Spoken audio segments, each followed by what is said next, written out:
Last night we had a hailstorm, and my kitchen garden, which was planted almost a week ago on Mother's Day, has all been ruined.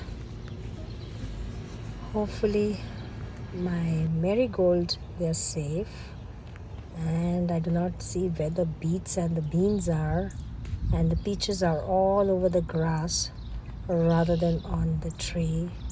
So you can see the power of nature in both creation and destruction.